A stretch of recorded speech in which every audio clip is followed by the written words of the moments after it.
Bismillahirrahmanirrahim. Assalamualaikum warahmatullahi wabarakatuh. Alhamdulillah wassalatu wassalamu ala Rasulillah wa ala alihi wa ashabihi wa mawalah. Allahumma alimna ma yanfa'una wanfa'na bima 'allamtana wa zidna ilman nafi'an ya rabbal alamin.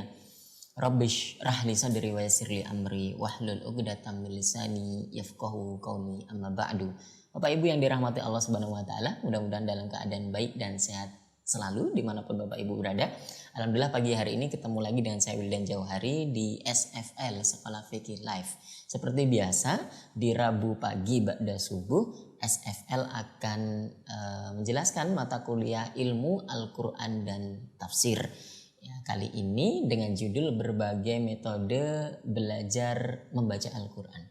Bapak Ibu yang dirahmati Allah Subhanahu wa taala, terima kasih yang sudah bergabung di aplikasi Zoom kami maupun Bapak Ibu yang menyaksikan tayangan ini lewat live di akun Facebooknya Ustadz Ahmad Sarwat maupun yang live streaming di channel YouTube kami Rumah Fikih. Mudah-mudahan kita bisa mengambil banyak manfaat dari judul atau episode IAT kali ini. Bapak Ibu yang dirahmati Allah Subhanahu wa taala, mudah-mudahan tayangan SFL pada pagi hari ini bisa kita ambil banyak manfaatnya, dan saya sebutkan bahwa episode kali ini, pagi hari ini adalah episode yang spesial. Jadi beberapa waktu yang lalu kami dari tim Rumah Fikih ini berkunjung ke salah satu pesantren yang ada di Kota Tangerang Selatan, yang namanya Pesantren Takhusus IIQ, Institut Ilmu Al-Quran. Jadi kalau kampusnya itu ada di daerah Ciputat, kalau pesantrennya itu sudah masuk ke Tangerang Selatan, daerah Pamulang begitu.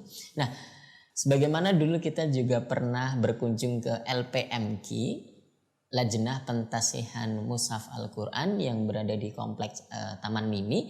Ya, kita banyak berbincang, kita mau cari banyak narasumber begitu.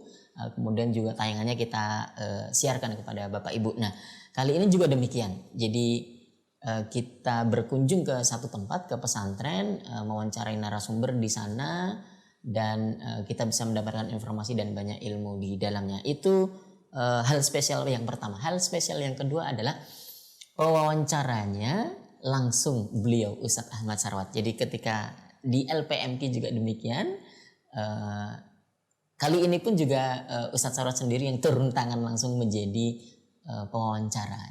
Saya juga hadir pada waktu itu, Ustadz Solihin pun juga hadir, tapi kami hanya di belakang layar saja, pegang kamera dan menyiapkan segala sesuatunya begitu. Jadi Bapak Ibu yang dirahmati Allah Subhanahu wa taala, insyaallah pagi hari ini kita akan menyaksikan tayangan yang sudah kami buat beberapa waktu yang lalu berkaitan dengan berbagai metode belajar membaca Al-Quran. Nah, sebagai narasumber sendiri, Ustadz Abdul Rashid Mashkur ini adalah pimpinan, penasehat atau mudir di Pesantren Takhusus IIQ, dan juga teman sejawatnya Ustadz Ahmad Sarwat di Pasca Sarjana IIQ Jakarta di kelas doktoralnya mengambil ilmu Al-Quran dan tafsirnya. Maka ini akan menjadi sebuah diskusi atau perbincangan yang akan menarik sekali.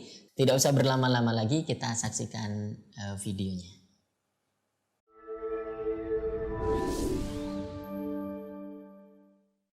Assalamualaikum warahmatullahi wabarakatuh. Waalaikumsalam warahmatullahi. Apa kabar pemirsa?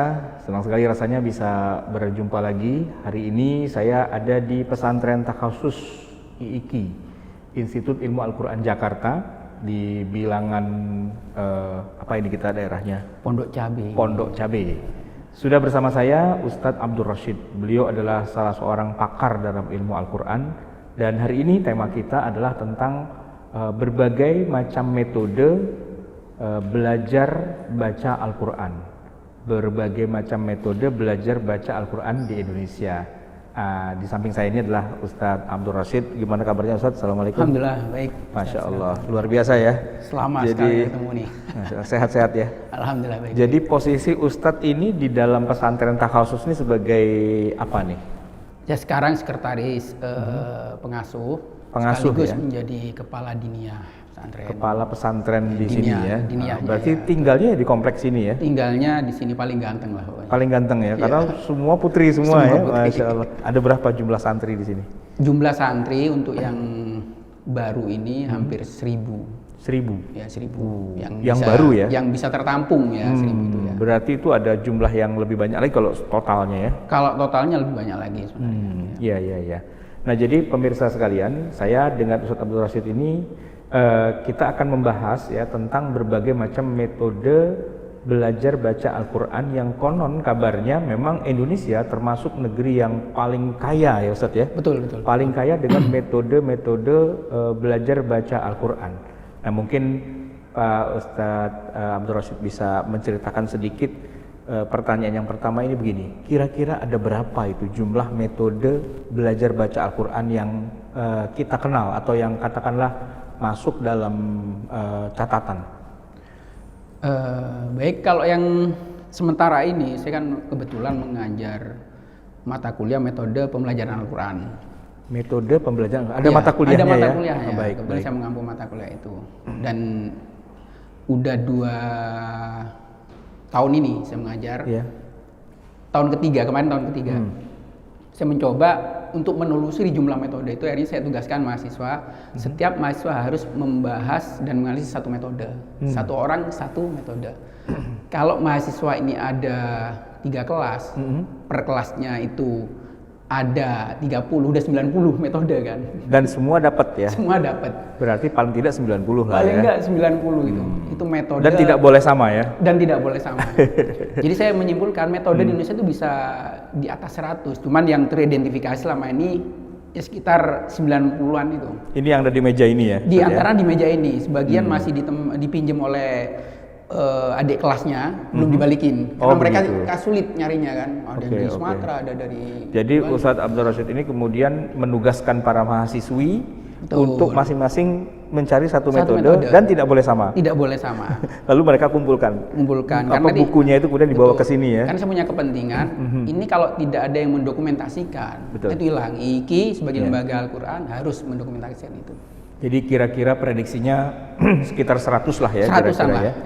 Atau mungkin bisa jadi lebih. Bisa jadi lebih karena bisa jadi tiap bulan orang bikin metode.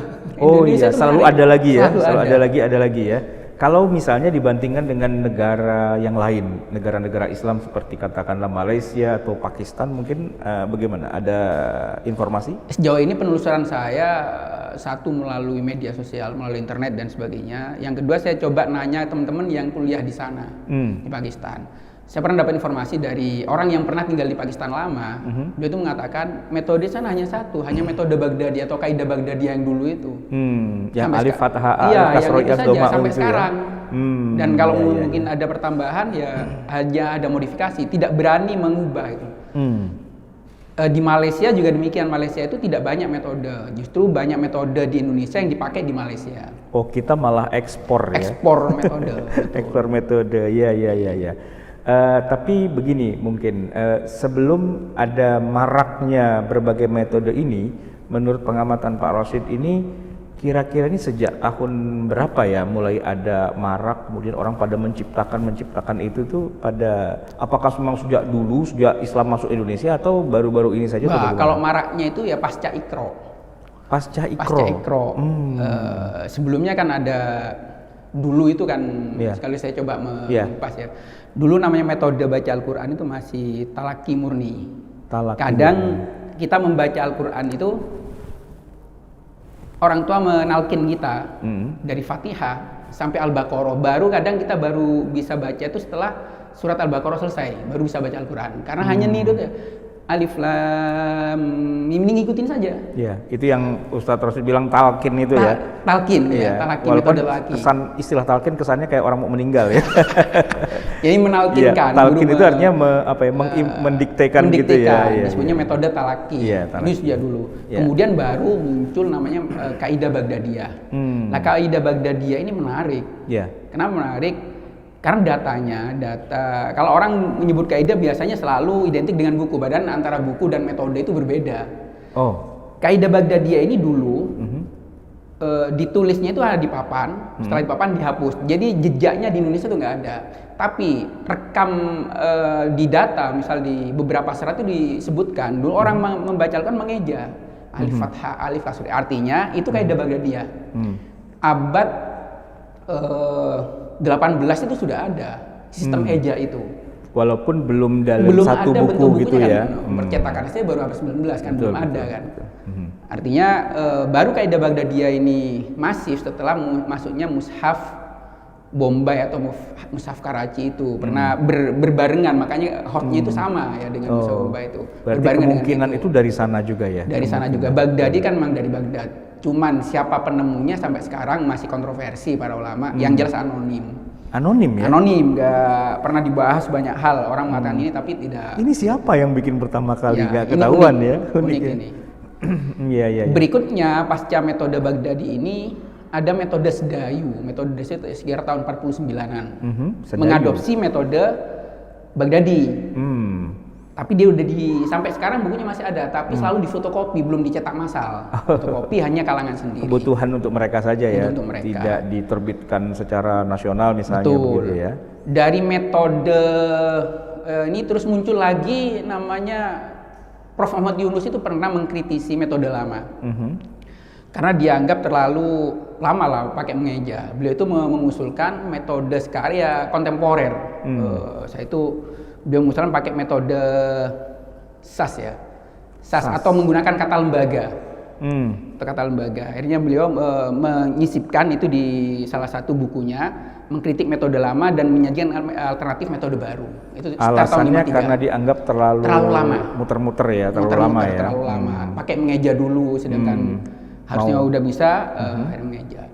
Pasca metode ini baru muncul namanya Qiraati. Tahun 63-an itu embrionya, tapi mulai menyebar tahun 80-an. Oh, berarti Qiraati ini yang disusun oleh Pak Kiai Dahlan Salim Zarkasi.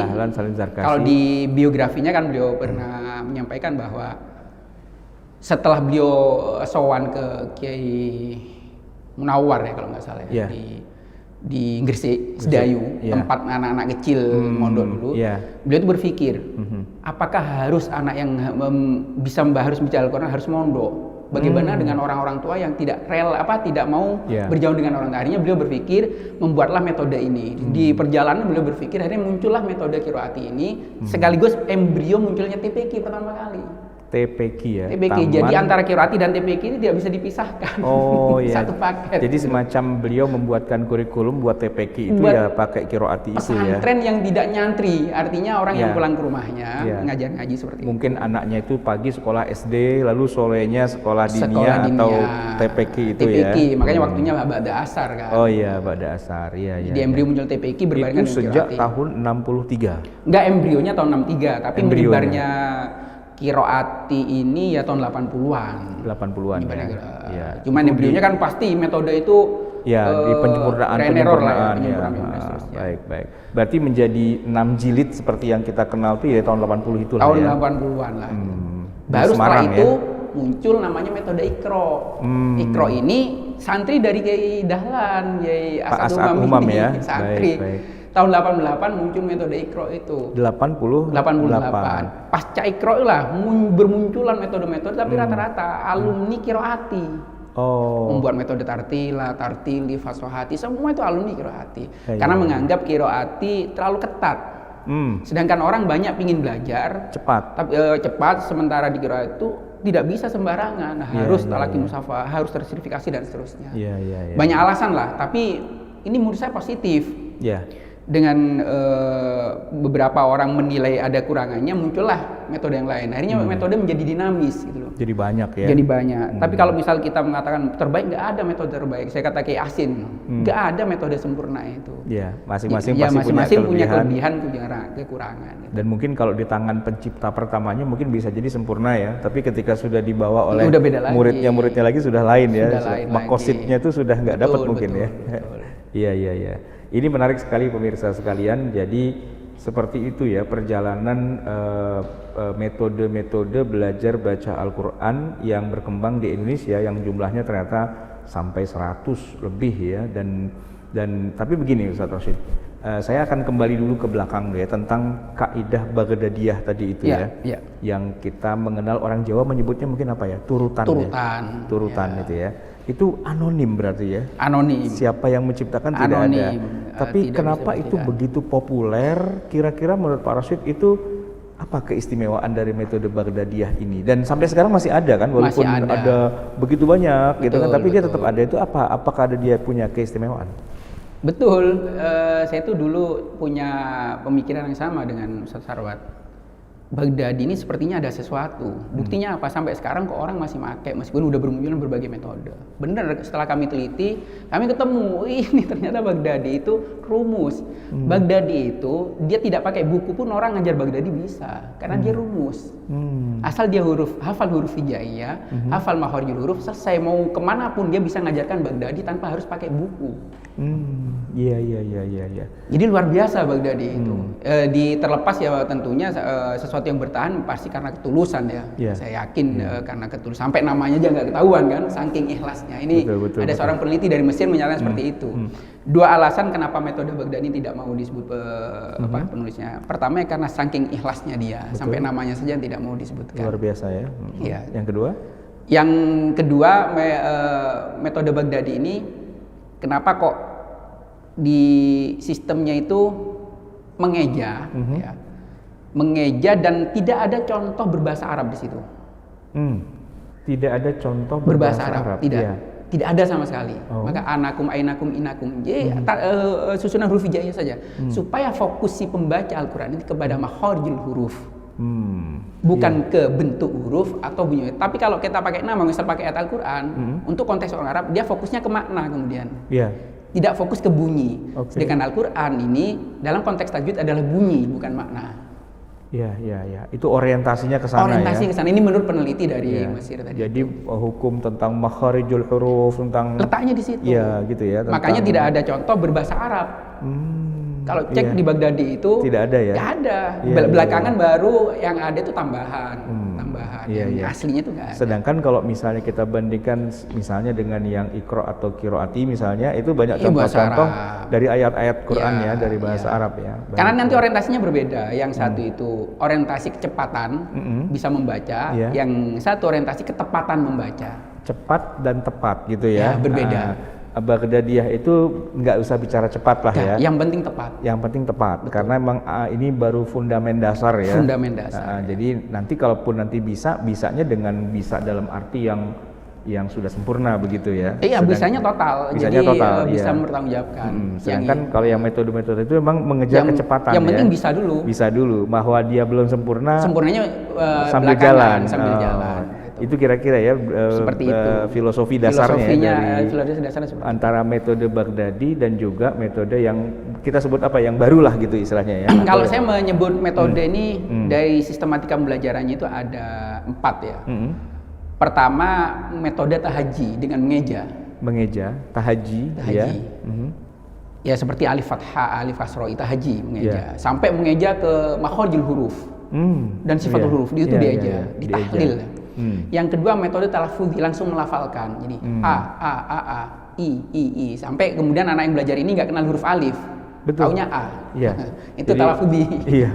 Ketika disebut itu nanti hamzah dia bingung. Ini bingung nggak kenal apa hamzah ini. Apa hamzah ya? Karena dia tidak mengajarkan antara asmaul huruf dan musammayatul huruf, tidak diajarkan. Di Baghdadi itu diajarkan. Yeah. Yang ketiga metode kiasi namanya. Kiasi itu pakai analogi. Ada kata lembaga, ada pakai huruf Latin, macam-macam itu banyak itu kiasi. Contoh yang lama itu tahun 65-an udah muncul namanya metode Al-Barqi, pelopor metode kiasi Indonesia. Al-Barqi. Dia pakai kata lembaga. Yang ada juga yang pakai Latin, itu media Latin, dan yang murni metode pakai Latin ini yang aku bisa yang kami buat waktu saya. Ini menarik nih nanti kita bahas. Bisa, apa namanya, tesis ya, saya buat tesis itu. Dan yang terakhir itu jam ini perpaduan dari semuanya. Semua itu, ngeja talaffuzi ada apa namanya Latinnya semua digabung ya, dipadukan. Jadi nanti tepatnya dapat, cepatnya juga dapat lah kira-kira gitu ya. Gitu, Ya. Jadi luar biasa. Nah, terkait dengan metode Baghdadi atau mungkin istilahnya metode atau kaidah. Gini, kalau kaidah Baghdadiyah, kalau metode Baghdadi. Bedanya apa? Kaidah Baghdadiyah dengan metode Baghdadi. Kaidah Baghdadiyah bahasa Arab, metode Baghdadi Indonesia. Cuma beda istilah aja ya. Beda istilah. Oke. Tadi dibilang terkenal sekali di Indonesia gitu ya. Tapi kalau bagaimana dengan di luar negeri, misalnya kayak di Mesir atau di berbagai negara Islam, apakah metode Baghdadi ini juga mereka pakai ini juga? Pakai semua di Afrika, di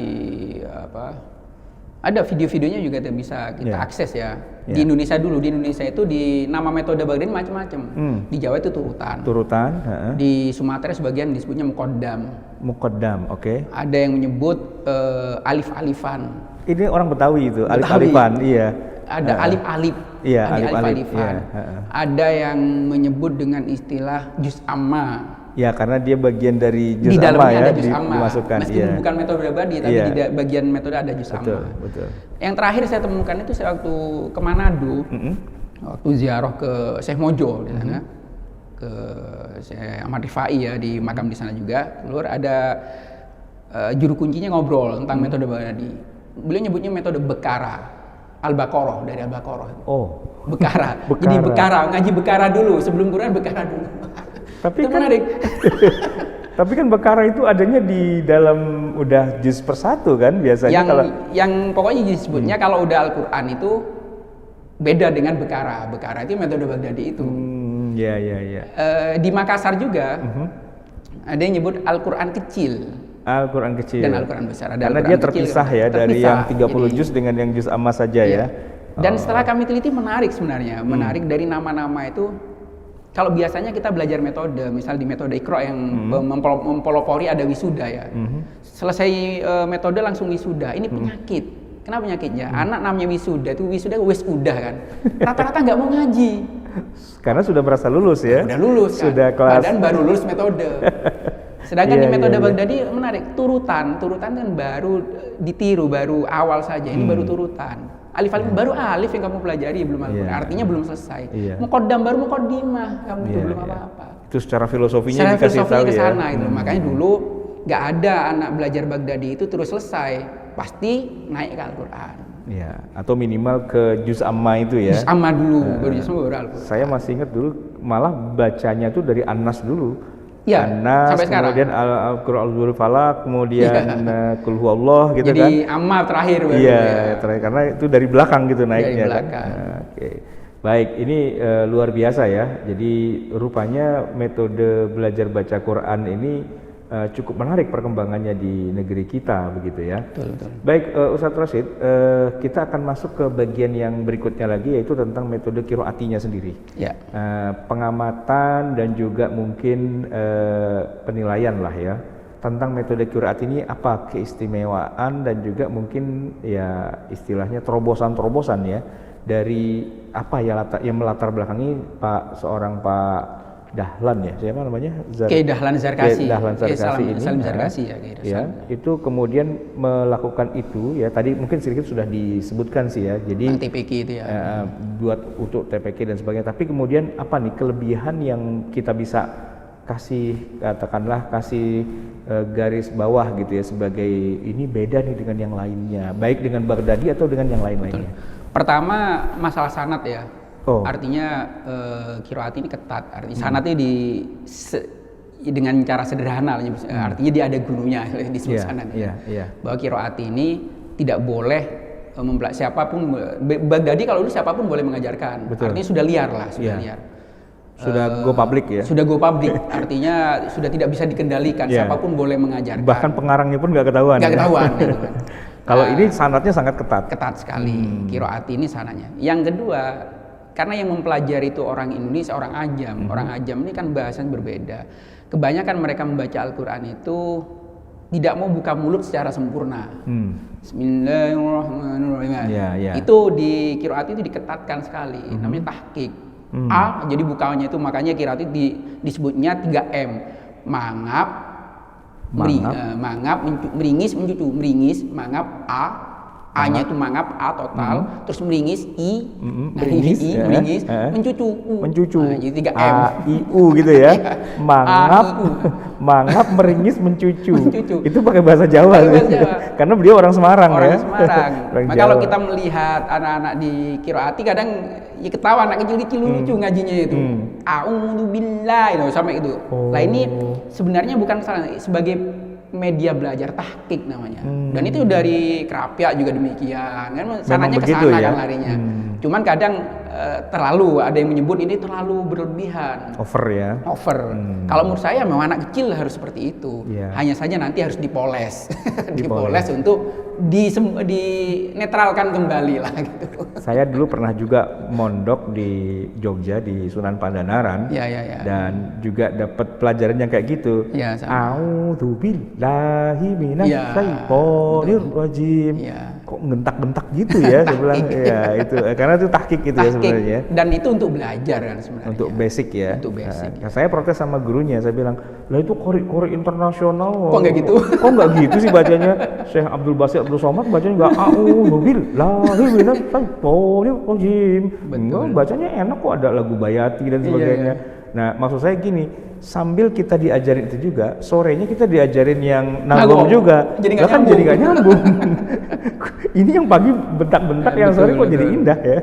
Itu karena itu buat basic sebenarnya ya. Itulah yang salah satu membuat bermunculan banyak metode karena kritik terhadap wah ini kok lagu nggak ada lagunya, akhirnya muncul metode tartila, tilawati itu pakai nada kan, sejak menyebutkan huruf ya udah pakai nada. Oh, sudah pakai nada. Udah ya? pakai nada. Bisa dicontohin Ustaz? Di tilawati itu kalau nggak salah tadi ada bukunya ya? Ada bukunya.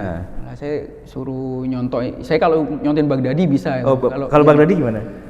Kalau Baghdadi biasa dia aja. Ini enggak, Baghdadi yang sekarang ini pakainya kalau dulu kan mengeja huruf hijaiyah, sekarang itu yang dieja itu makharijul huruf. Contohnya gini. A'udzu billahi minasyaitonir rajim. Kita pakai nada hijaz ya. Jadi A, hamzahnya misalnya, hamzah tenggorokan paling bawah, sifatnya 1 jahar, 2 siddah, 3 istifal, 4 inftal, 5 ismat. Jadi ngeja makhraj dan sifatnya. Ain tenggorokan bagian tengah, sifatnya 1 jahar, 2 bainnya, 3 istifal, 4 inftal, 5 ismat, 6 5 idlaq dan seterusnya.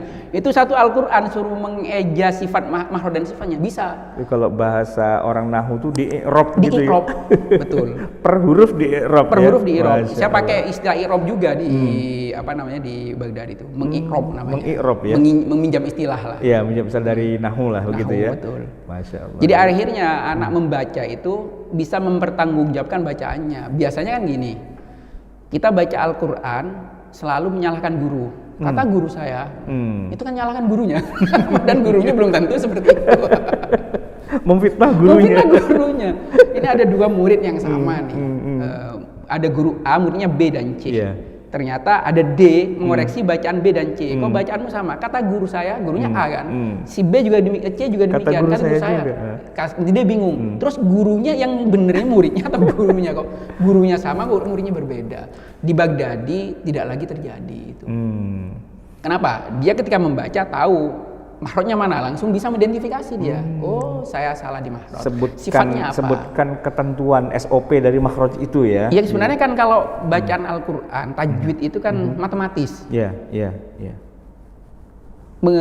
Al-Qur'an ketika dikaji dari melalui pendekatan fonologi Al-Qur'an atau fonetika Al-Qur'an menjadi matematis, presisi. Betul, presisi ya. Sangat presisi. Jadi tidak lagi ada perdebatan di situ.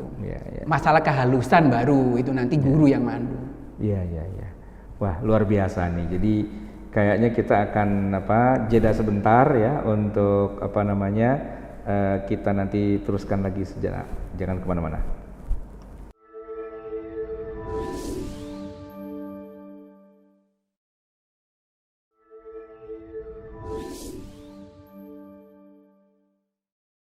Oke, kembali lagi kita dengan Ustadz Abdul Rashid dan kita masih bicara tentang berbagai metode pembelajaran membaca Al-Quran yang berkembang di Indonesia. Ustadz, tadi kita sudah bicara tentang metode Baghdadi dan juga sedikit bicara tentang qiraati. Sekarang kita mau bicara tentang Iqra. Ini yang agak menarik, fenomenal itu adalah Iqra karena seolah-olah sebelum Iqra tuh orang nggak tahu ada berbagai macam metode dan baru setelah Iqra yang kelihatannya booming sekali gitu ya. Di tahun 80 akhir mungkin ya atau awal 90-an kita kira seperti itu. Ini gimana menurut pandangan Ustadz Rashid tentang Iqra ini? Ya, sesuatu itu menyebar tidak otomatis. Nah, itu semua paham lah. Pasti ada yang menyebarkan. Lah Iqra ini ada banyak hal yang membuat dia metode ini terus menyebar sedemikian rupa. Pertama memang difasilitasi oleh pemerintah. Yang kedua, karena dia bebas sudah. Siapapun boleh mengajarkan. Tidak seperti kiroati yang harus pakai sanad. Meskipun Iqra itu punya metode sendiri, ada pelatihannya. Tapi tidak semua orang melakukan pelatihan itu. Hanya di toko-toko beli Iqra bebas. Iya. Dan boleh mengajar juga, walaupun tidak punya sanad istilahnya. Meskipun tidak punya sanad. Tapi memang ada hubungan ya antara Iqra dan kiroati. Oh ya tentu. Beliau kan murid. Jadi Pak As'ad Humam itu muridnya Kiai Dahlan ya.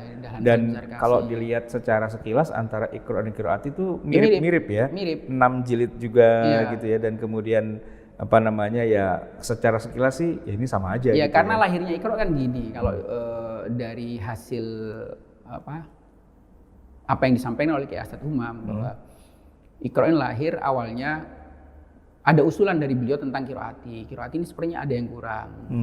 Diusulkanlah ke masukan kepada Kiai Dahlan. Tapi kata jawaban Kiai Dahlan, ya enggak, ini kiroati itu udah ilham. Sudah seperti itu, biarin saja seperti itu. Ya. Jadi tidak menerima tambahan masukan lah ya. Udah itu ilham sudah begitulah ya, sudah tauqifi. Sudah biarkan seperti itu. Nanti biar waktu lah yang membuktikan, bahasanya seperti itu. Iya. Akhirnya karena si Kiai As'ad ini punya keinginan untuk perbaikan. Kalau saya mempunyai berpikir positif seperti itu, menciptakanlah metode yang istilahnya Iqra ini, yang tadi kekurangan ditambal lah, yang tidak jauh dari kiroati. Makanya kemudian ada permasalahan di generasi berikutnya itu perdebatan ini ya kita tidak bisa ikut itu, udah wilayah yang jelas bagaimana ini ada manfaatnya bagi tilka ummatun qad khalat laha ma kasabat gitu ya. Dan saking populernya Iqra itu menarik. Waktu kami pelatihan di Padang ya, di ujung bukit jauh sekali itu dari kota Padang itu masih masuk lagi. Itu backdropnya namanya pelatihan Iqra al-Baghdadi. Saya bingung, maksudnya. Jadi orang udah nggak bisa membedakan namanya metode ya Iqra, semua Iqra. Gitu. Saking populernya metode Iqra sampai Iqra al-Baghdadi. Iya. Jadi kayak di kampung saya itu baru beli Hondanya Vespa. Beli Honda Vespa. Hondanya Vespa. Iya, artinya namanya brandnya ini udah dapat ya. Dianggap tuh Iqra itu nama orang metode. Belajar nama metode ya. Nama domainnya. Domain. Ya. Sampai ada yang menyatakan dulu Iqra Tartila, membuat metode Iqra Tartila. Ada membuat tamhid Iqra kiroati, menggabungkan Iqra dan kiroati. Iya. Dan terakhir ada teman kita di sini Pak Gentongan, Kiai Muhtadi itu, dia memang senang membuat metode itu. Habis pelatihan Baghdadi, di sebelahnya kan ada kiroati. Akhirnya beliau memadukan keduanya, disebut metode Al-Bakiri, Al-Baghdadi dan kiroati. Menarik gitu. Ya, orang Indonesia itu hebat kreatif lah. Sangat kreatif. Ya. Berarti itu Iqra lah ya, emang luar biasa boomingnya dan salah satu menjadi tonggak ya dari menyebarnya atau bermunculannya berbagai macam metode-metode yang ada ya. Betul. Baik, Ustaz Rosyid, ini kita juga mau bicara tentang yang metode yang Ustaz Rosyid jadikan sebagai tesis ya waktu itu. Iya. Metode Aku Bisa. Aku Bisa. Ya, ini namanya sangat Indonesia sekali ya, bukan kiroati atau Iqra atau Baghdadi atau Tilawati, tapi Aku Bisa. Kenapa Aku Bisa namanya? Sebenarnya metode selain Aku Bisa itu yang namanya sebanyak. Ada yang menarik metode Mama Papa namanya. Oh ya? Mama Papa? Ada metode Mama Papa. Ada macam-macam lah. Tentang Aku Bisa itu gini ceritanya. Saya dulu kerja di penerbit di Jakarta Timur ya. Waktu saya udah keluar main ke sana. Lah bos saya ini, mantan bos saya ini minta, "Sid, kamu coba deh, kamu di IKI bikin metode yang benar cepat lah. Sekiranya paling cepat, kalau perlu paling cepat di dunia." Saya mikir mana bisa metode cepat ini. Tapi itu saya anggap nggak ada apa-apa loh. Tapi kok kepikir terus gitu. Sekitar seminggu kemudian saya pas di depan IIKI dan depan UIN kok melihat angkutan umum ada tulisan, saya baca secara terbalik. Saya langsung putar arah balik lagi ke sini, membuat langsung, wah ini ajaib. Sampai saya menyebut metodenya ajaib. Kenapa? Orang langsung bisa baca Al-Quran. Dengan catatan dia bisa baca Quran. Dan yang dibaca itu Arabnya, bukan Latin. Latin itu hanya media. Orang Jadi, bisa baca Quran dengan syarat bisa baca Quran. Bisa baca Quran. Oh, ini kayak lagu Roma Irama Iya. ya. Lagu, gimana tuh lagu Roma Irama itu kan? Baca Quran nggak bisa, cuma bisa baca Quran. Enggak, gitu. kalau ini bisa baca Quran, Kalau pasti Anda- bisa baca Quran. Waduh, menarik itu. Gimana ceritanya? Akhirnya belakangan saya teliti, kok ajaib, nggak menarik ya namanya. Saya pikir, akhirnya ketemu namanya Aku Bisa. Aku itu pakai Q ya, Aku Bisa. Al-Quran bisa itu baca Indonesia suara Arab. Bisa itu berarti baca Indonesia, BI. Ya. Baca Indonesia, Suara SA suara Arab. Oh, itu. Kalau mau lebih ekstrim lagi suara Al-Quran, bukan lagi Arab. Oh, Jadi saya iya. nggak berani karena Al-Quran itu ada makhraj dan sifat. Oke, Gitu ya. berarti minimal Arab lah ya. Arab lah, minimal Arab lah. Baca Indonesia suara Arab. Oke, Ya, kayak gimana itu Bisa langsung penampakannya? dibuktikan itu. Ah, Yang gimana? penting orang bisa baca Quran, buka, saya tunjukkan caranya, langsung bisa baca. Saya sangat penasaran nih bagaimana bisa nggak Ada. demonstrasikan ini. Maaf ini ya. Nah ini covernya udah saya buat ya, Ya, metode. mungkin dikasih lihat ke arah kamera barangkali. Nah, jadi metode dari sini sebenarnya kalau kita mau, ini kan tulisan Arab, tapi tidak mungkin kebaca kan, kalau orang nggak kenal. Tapi baca ini bisa kan, metode. Oh, Jadi iya. bacanya Latinnya itu dibaca seperti bacaan Arab dari kanan ke kiri. Yang Latinnya ya, yang Iya. Indonesianya dibaca dari kanan kiri. Emang sengaja tuh dicetak dibalik tuh ya? Ini balik. Itu pakai Microsoft Word ya. Metodenya tuh gimana cara ngebalik Oh, hurufnya? itu canggih lah. Oh, itu sekarang. canggih ya. Komputer Arab itu bisa dari kanan kiri ya. Metode aku bisa baca bisa suara ini, bisa baca Indonesia suara BISA ya. 246 ini tajwid. Oh, 2 harokat, 4 harokat, 6 harokat. Tempo dengung 2 harokat. Jadi tajwid semua tercover di sini. Masya Allah. Ini saya kira 212 atau Ya. 2 apa? Jadi membaca Al-Quran semudah baca Quran. Beneran memang. Membaca Al-Quran semudah baca Quran. Masya Bukan provokatif ya, emang bener nyata. Allah. Ini bukan Silakan cari nanti, ya silakan nanti dicari orang orang yang belum bisa baca Al-Quran tapi sudah lancar baca Quran, langsung bisa baca. Tapi permasalahannya setelah bisa baca, apakah dia mau baca Al-Quran gitu loh? Oh iya. Dari penelitian kami ini kan udah berapa tahun yang lalu. Setelah dia bisa baca itu ternyata dia puas. Oh, udah cuman gitu. Ternyata orang itu hanya penasaran ingin bisa baca. Setelah itu dia tidak Nggak baca baca lagi. Ya. Ini masalah. Ya. Dia tuh hanya ingin memastikan bisa enggak. Saya bisa baca. Bisa loh. Ya. Yang penting syaratnya bisa baca. Cara kok bisa ini? Nah, ini mungkin kameranya biar bisa lebih asik lagi dari belakang sini mungkin lebih. Boleh ya. Coba. Boleh. Ini, kita luaskan mejanya. Oke, biar masuk Jadi ke rumusnya frame ini ya. nih. Rumusnya ini. Hmm. Pertama itu huruf Latin. Ini saya Ini kasih harokat. dari kanan ke kiri Dari ya? kanan ke kiri. Oke. Jadi Oke. Latin ini makanya mengapa aku bisa? Pertama ini kan SRI terus saya balik JKL, bisa nggak dibaca dibalik? Oh ternyata bisa. Ya, sebentar. Saya baca atas dulu ya. Ya SRI. SRQ PNMLKJ terus dibalik JKLM NPQ RS. Bisa kan?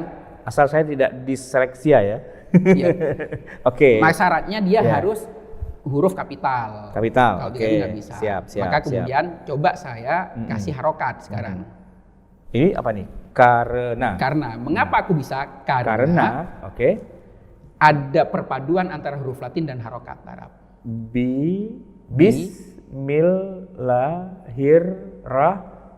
Bismillahirrahmanirrahim. No. Aku bisa ya? Aku bisa. Aku bisa. Ini kan Latin, orang protes. Arabnya mana? Ya kan tinggal dikasih Arabnya di tengah-tengahnya. Nah, nih, coba. Nih. B. S sukun. Bis. Mi. La. Hi. Roh. Mana udah? Ini namanya tanda baca ya? Tanda baca, bukan aluran, tanda baca. Bukan rosem. Bukan rosem, iya. Rosemnya yang ini. Iya, rosemnya yang Jadi baksimnya. alat bantu aja. Alat bantu. Ya kayak fathah, kasroh, dhammah. Betul. Posisinya kayak gitu ya. Jadi ini kalau orang mengatakan tidak bisa baca ini, berarti dia tidak bisa baca Latin, buta huruf dia. Iya. Selama dia tidak tahu huruf Latin, bisa baca Al-Quran. Kok bisa? Kalau dia hanya lihat ini, tidak mungkin bisa baca. Lihat ini juga bisa. Maka ketika lihat ini otomatis tengahnya kan dilihat. Oh gitu ya. Atasnya ada huruf B, di bawahnya ada kasroh. Berarti tengah-tengah itu otomatis. Otomatis ya. Gak mungkin kan matanya atas. Iya. Terus tengah-tengahnya Nggak gelap dilihat, gitu nggak kan? mungkin. Oke. Terus? Artinya orang dipaksa untuk membaca Al-Quran. Ya langsung hitungan detik, nggak sampai 1 menit. Ya, luar biasa. Jadi saat ini juga bisa ya? Nah, bisa. Bukan metode 1 bulan, Nggak metode ada. 3 jam. Nggak ada. Ya saat ini juga Bisa ya. langsung. Tapi Makanya harus bisa. yang ini. Yang harus yang ini. Ya, Harus kalau ada pakai mushaf latihan. yang lain nggak Nggak bisa. Kalau mushaf yang lain paling tidak berikan kami itu udah 1 juz lah bisa dia baca yang ini, otomatis sudah bisa. Karena dia kan udah hafal kan. Oh gitu ya. Makanya tanda merah-merah ini untuk menghafal sebenarnya. Oh. Pelan-pelan. Tapi yang kenapa kok ada warna merah ini, dia yang makhrajnya berbeda, maka bunyinya berbeda. Berarti yang aku Tidak. bisa ini kita sama sekali tidak mengenal tidak menyebutkan nama-nama Nggak huruf usah. dan bunyinya nggak usah Langsung lagi. baca Al-Quran. Langsung baca ya. Iya karena Dan- instan saat ini juga berarti ya. Itu kan mengenal huruf itu bid'ah itu. Dulu saya tidak. Iya ya. Nabi tidak pernah nggak pernah Langsung baca. Sini Usman sini apa? Alif fathah, alif kasroh, nggak ada ya. Nggak ada. Itu bid'ah ya malah. Nah, Iya luar biasa. Nah ini berarti ini berapa lama nih Ustaz Rosid? Kalau Ya, langsung. maksud saya untuk bisa menyelesaikan sampai selesai ini nih maksudnya metode ini kemudian, jadi ceritanya begini, kenapa saya buat metode? Tadinya itu saya membuat langsung Al-Quran 30 juz. Saya ajukan ke Lajnah. Kata Lajnah kan ini kan kontroversi, gimana orang nggak suruh baca huruf Latin? Tapi kan Al-Quran. Kan? Akhirnya oleh Ustaz Fakhrul Razi ya, yang di LPMQ itu, udah kamu buat metodenya aja dulu. Akhirnya saya buatlah metodenya ini. Sebenarnya saya nggak usah buat apaan metode, orang langsung bisa baca Al-Quran kok pakai metode. Justru dengan adanya metode malah lama. Iya. Langsung aja baca Al-Quran. Nanti proses bacanya gini, orang itu memegang Al-Quran terus kita talqin tadi itu lagi. Suruh nirukan. Jadi kalau misal malam Ramadan nih, kita tadarus bersama-sama. Udah ada satu yang mandu, semua langsung baca Al-Quran. Dia ngelihat. Kalau nggak ada alat bantunya ya dia tetap tidak bisa baca kan. Yang mana yang dibaca tadi. Tapi dengan alat ini, orang langsung bisa baca Al-Quran. Dan dia puas bisa selama Ramadan khatam Al-Quran. Padahal dia tidak pernah belajar metode baca Al-Quran. Kalau alasan Pak Fakhrul Razi itu ini kontroversi ya. Bukannya kontroversi, nanti orang tidak belajar Al-Quran, tidak belajar metode alasannya. Karena orang langsung bisa baca memang kan. Cuman ada Latinnya. Berarti ada yang dibikin sampai misalnya sampai berapa surat gitu misalnya? Sudah, saya ini sekarang proses sudah mau selesai 30 juz. Oh. Dan ini udah saya hakikan. Karena haki itu dalam rangka gini, saya tidak ingin, saya yang buat kok saya yang dituntut gitu loh. Kan bisa jadi seperti itu. Sedang saya di proses penelitiannya meskipun hasilnya sederhana, lebih dari 4 tahun. Saya meneliti itu sampai ketemu latar belakangnya, sejarahnya, secara naskah akademik sudah tuntas, hukumnya segala macamnya sudah tuntas. Artinya kalau misalnya nanti LPMQ kemudian mengatakan oke, ini bagus gitu ya. Oh ya, malah membantu banyak orang. Membantu banyak orang sebenarnya. Dan sebenarnya ini kan bukan hanya untuk orang Indonesia, semua negara yang menggunakan huruf Latin bisa menggunakan. Iya. Luar biasa sebenarnya kan itu. Sebenarnya luar biasa. Itu, kan? Cuman kadang sesuatu yang luar biasa itu karena begitu cepatnya dianggap biasa saja. Contohnya gini, pesawat itu sebelum ketika menjadi cerita, kita bercerita, ada besi bisa terbang, kita nggak akan percaya. Tapi setelah kita naik dalamnya biasa saja kan, padahal itu sesuatu yang luar biasa. Sebenarnya. Sama dengan metode aku bisa ini. Bagi saya ini luar biasa sebelum saya menemukannya. Setelah temunya biasa saja, sampai orang yang tahu pun biasa saja. Coba tadi waktu saya ceritakan, masa sih nggak percaya kan? Iya. Tapi gini Ustaz Rosid, ini kan metodenya kalau saya lihat sekilas sih memang udah keren banget ya. Cuma apakah Ustaz Rosid pernah juga mengajarkan orang yang sama sekali gitu ya? Sudah mu'alaf beberapa kali, orang Cina bahkan macam-macam orang yang sama sekali tidak bahasa Al-Quran. Jadi bingung loh kok bisa? Ya bisa membaca Latin kok. Tapi maksud saya gini, kalau kayak apa namanya di Qiraati kan memang itu untuk TPQ ya kan? Iya betul. Kemudian kalau Al-Baghdadi itu kan untuk pesantren gitu. Nah, kalau ini adakah semacam kayak lembaga pendidikan untuk belajar baca Al-Quran yang pakai metode Aku Bisa? Belum. Oh belum ya? Belum. Yang ini memang saya tuh gini tentang Aku Bisa. Yaudah, Aku Bisa ini saya lepas dulu, saya biarkan dulu, mengendap dulu. Saya akan fokus sekarang ke Baghdadi. Udah ngajar makhraj dan sifat, fokus di situ aja. Ini saya endapkan, tapi sambil jalan saya selesaikan 30 juz itu. Kan prosesnya lama. Layoutnya itu lama sekali prosesnya. Ini udah hampir selesai 30 juz. Nanti baru saya terbitkan. Maksud saya misalnya begini, oke lah ini mungkin bukan buat anak kecil kali ya, karena mungkin anak kecil tuh cocoknya mungkin pakai Baghdadi atau pakai Qiraat Iqra dan sejenisnya. Mungkin ini buat yang tadi ya, orang dewasa, mu'alaf gitu ya, atau orang yang memang udah terlanjur. Orang yang telat belajar Al-Quran dan nggak perlu belajar metode lagi, langsung baca langsung bisa. Itu harusnya bisa ya ditawarkan begitu langsung ya. Bisa. Tapi gini Ustaz, antum kira-kira udah punya semacam apa istilahnya, kader yang bisa mengajarkan ini nggak? Oh banyak ya. Di IKI itu hampir semua anak IKI bisa. Oh begitu ya? Ya karena ngajarkannya sederhana. Saya sejam ketemu mereka, saya ajarkan nih cara ngajarnya udah bisa. Jadi lebih lama cara ngajarkannya ketimbang bacanya. Bacanya malah lebih cepat lebih ya? cepat. Iya, Cara mengajarkannya lebih lama. Karena harus ada tahapan mana dulu yang harus supaya dia tidak salah baca. Asalkan pakai istilahnya mushaf itu, tidak boleh mushaf yang lain. Iya.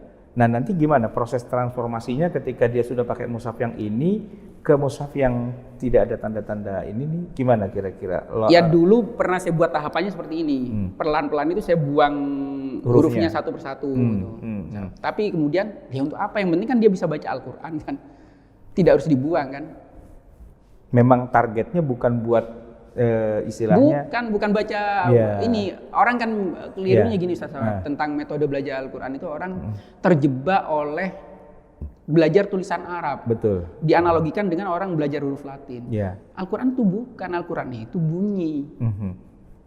Bunyi. Jadi hafal pun nggak bisa baca, itu bisa baca Al-Quran. Orang tunanetra bahkan Braille, bukan seperti ini. Dan bukan mohon maaf ya, bukan alif bata gitu. Bukan alif bata. Dan hurufnya huruf tersendiri. Apakah dia harus setelah Braille terus pindah ke Al-Quran? Enggak lah. Yang penting itu hanya media dan alat. Makanya di sini di Aku Bisa ini bagaimanapun fokus atau titik tekannya itu tetap ke makhraj dan sifat. Makanya ada warna-warna merah itu. Walaupun bisa tetap, baca gampang. Walaupun tetap rasam usmaninya tetap dapat. Ilmu dobatnya juga tetap masih ada. Cuma malah disempurnakan. Wakaf itu tidaknya juga ya. Kalau saya gini ya, dulu Al-Quran kan kosongan ya. Saya di sini saya tulis sejarahnya. Sebenarnya udah di pengantar udah saya buat. Dulu Al-Quran kan kayak gini kan. Ya aslinya itu. Terus pada perkembangannya seperti ini. Nih. Coba. Ini. Pada masa Zaid bin Sabit seperti ini bentuknya, kosong. Pada masa nuqtah, tanpa harokat ya. Pada masa Abu As'adul Ali itu udah mulai ada naktul i'rab atau nuqatul i'rab. Harokat tapi titik-titik. Pada masa Nasr bin Asim sudah mulai ada harokatnya atau naktul i'jam. Terus baru ini setelah Al-Khalil bin Ahmad Al-Farahidi. Seperti ini. Ini kan untuk orang yang bisa tidak tuna aksara. Nah untuk tuna aksara ternyata muncul Braille. Nah kemudian belakangan saya menemukan ini untuk orang yang tuna aksara Arab bisa baca sama. Ini hanya dobet saja. Jadi ini kira-kira ininya prosesnya tidak hilang. Iya. Yang Al-Quran kan yang penting ininya ada. Bahkan ini menghilangkan ini. Kenapa ini boleh, yang ini nggak boleh? Ah itu dia, kenapa itu? Yang ini sama-sama ini tunet, ini sama-sama tuna aksara bahkan juga. Bahkan sama sekali tidak ada rasam usmani. Tidak ada rasam usmaninya bahkan. Ini rasam usmani masih ada. Masih ada rasam usmani, masih ada dobet, masih ada wakaf. Saya hanya nambahkan dobet aja, dobet saja. Dobetnya ditambahi buat orang yang memang belum terlalu menguasai begitu. Dan dia langsung bisa baca gitu. Iya. Tidak harus belajar dari nol lagi. Iya. Betul. Ya tapi kan namanya ide seperti ini kan gampang diterima, susah diterima gitu loh.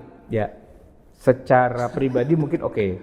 Tapi bagaimana secara sosial, masyarakat dan sebagainya mungkin belum terlalu siap barangkali. Betul. Secara psikologis masyarakat. Karena aneh kok bisa orang bisa langsung baca Al-Quran. Biasanya kita berbulan-bulan belum bisa kok. Ya mungkin nanti butuh pembuktian yang real dalam arti sudah sekian ribu orang yang bisa baca Quran gara-gara itu. Iya betul.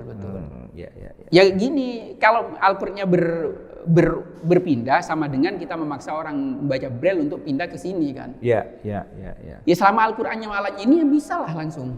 Baik. Jadi kalau ini orang buta tunanetra. Kalau ini buta Tuna aksara Arab. Oh iya, benar. Luar biasa. Dan saya karena belajar hukum membuang ilmu Rasul Usmani, saya memilih Rasul Usmani tetap. Padahal kalau saya mau ekstrim, saya lebih milih ini, Ustaz. Udah orang belajar Al-Quran ini aja udah. Kalau boleh, kalau Braille aja boleh, kenapa enggak? Kenapa enggak boleh? Setelah Al-Quran, semua orang bisa baca Al-Quran. Yang penting bunyi. Yang bukan rasa enggak terlalu, enggak yang penting bunyi tepat. Kan? Pakai ini kan lebih enak. Tapi apakah boleh kemudian? Nah ini yang kemudian, makanya kemudian ya udah saya sisipkan Rasul Usmaninya di tengah-tengah itu supaya tidak hilang. Dan selama Rasul Usmani masih ada, masih bilang mushaf, masih bisa dibilang mushaf. Masih bilang mushaf, yang lainnya kan sakel aja, tanda baca saja kan. Yang datang kemudian ya. Betul. Wah luar biasa nih pemirsa sekalian. Saya bersyukur sekali bisa bertemu dengan orang secanggih Pak Abdul Rosyid ini ya, luar biasa. Ide-idenya brilian sekali dan beliau tawadhu juga sih, walaupun mungkin belum terlalu dikenal banyak, tapi saya kira apa salahnya kita menggunakan sebuah metode yang luar biasa nih ya. Metodenya namanya Aku Bisa. Metode dibalik dari kanan ke kiri dan sebagainya. Bisa itu adalah baca Indonesia suara Arab. Baca Al-Quran semudah baca Quran. 2, 4, 6. Wah ini rumusnya nih. Oke luar biasa. Ini kalau misalnya ada yang mau belajar atau mau beli ini nih bagaimana? Ngubungi Ustadz Rosyid? Bisa bisa ngubungin teman-teman di IKI, ada online di. Oh gitu ya. Bisa cari di dan online. Maksudnya kalau mau beli dan kemudian mau belajar cara mengajarkannya. Bisa langsung. Tapi saya ingin menyelesaikan dulu ini, saya justru metode ini ingin saya tutup. Karena metode ini hanya langkah saja. Saya ingin menyelesaikan Al-Qur'annya. Udah, metode malah bikin lama. Baik. Ini malah bikin lama metode ini. Justru Al-Qur'annya ini yang dibutuhkan masyarakat gitu. Saya mau coba begini Ustadz Rosyid. Ini saya punya anak yang belum terlalu lancar baca Al-Quran. Betul. Nah, karena dia masih pakai Iqra dan Iqra-nya baru jilid berapa gitu dan nggak terlalu menguasai banget gitu kan. Karena masih kecil memang. Nah, misalnya coba saya pakai ini nanti dia bisa baca nggak ya kira-kira ya? Bisa. Pakai ini bisa, gitu kan? Bisa. Nah, dengan cepat gitu kan? Langsung di sini aja nanti, jangan main pakai ini. Kalau ini kan untuk terapi makhraj, makanya disebutnya di sini. Yang saya sebut itu belajar metodenya itu lebih lama ketimbang bacanya ya di sini. Ini namanya terapi makhraj, terapi Aku Bisa. Alasannya gini, orang baca Latin dari kanan ke kiri itu kaget. Biasa kiri ke kanan. Biasanya pening, mah dilatih dulu. Ini namanya terapi Aku Bisa, latihan supaya terbiasa baca dari kanan ke kiri. Ya. Terus barunya terapi makhraj. Fokusnya anakum ini makhraj. Inakum terus sampai ada gambar-gambarnya. Oke, baru langsung praktekkan ke sini. Alhamdulillah. Fokusnya nanti cukup gini aja, lihat Latinnya, lihat harokat. Jangan lihat yang lain. Lihat Latin, lihat harokat. Tengah-tengahnya nggak usah dilihat, karena akan terbawa dengan sendirinya. Jadi, terus ditalkin. Jangan tidak boleh baca sendiri. Contohnya gini, tirukannya. Anggaplah saya orang mu'alaf gitu. Ustaz sekarang fokus melihat ke huruf Latinnya. Ayo, al, ha, alham, alhamdu, lillahi, alhamdulillahi, rabbil,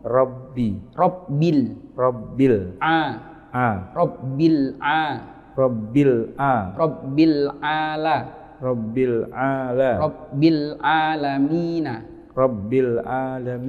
Alhamdulillahi rabbil alamin. Alhamdulillahi rabbil alamin.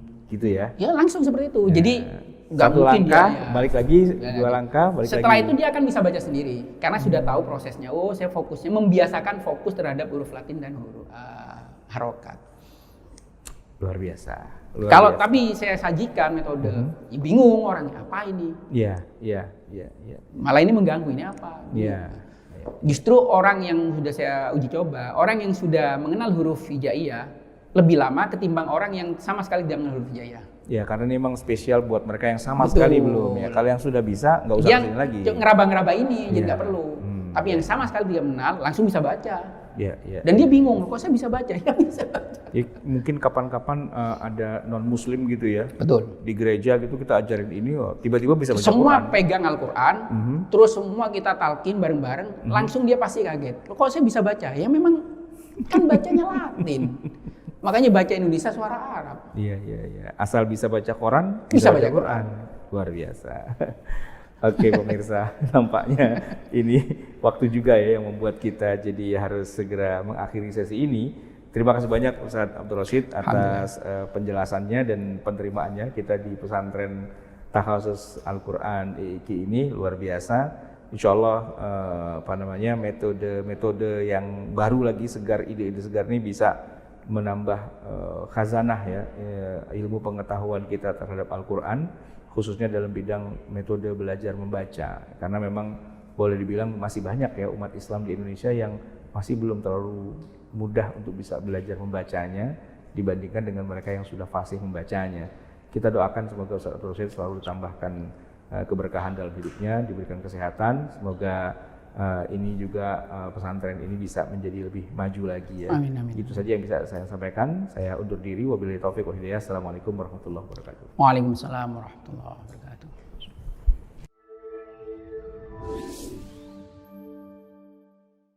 Baik, Bapak Ibu yang dirahmati Allah Subhanahu wa taala, begitu tayangan kita pada pagi hari ini. Mudah-mudahan bisa diambil manfaatnya dan barangkali ini menjadi nilai atau hal spesial yang keempat, yaitu pagi hari ini kita tidak ada diskusi secara langsung baik dari Zoom, Facebook maupun YouTube, tetapi insya Allah pertanyaan-pertanyaan yang menarik akan kita jawab di lain kesempatan. Maka terima kasih Bapak Ibu yang sudah menyaksikan tayangan ini baik melalui Zoom, YouTube atau juga di Facebook. Mari sama-sama kita tutup SFL pagi hari ini dengan membaca doa kafaratul majelis dan kita baca doa penutup secara bersama-sama nanti. Subhanakallahumma bihamdika asyhadu an la ilaha illa anta astaghfiruka wa atubu ilaik.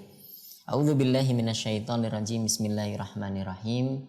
Alhamdulillahi hamdan na'imin hamdan syakirin hamdan yuwafi ni'amahu wa yukafi mazidah. Rabbana lakal hamdu kama yanbaghi li jalali wajhikal karimi wa 'azimi sultanik.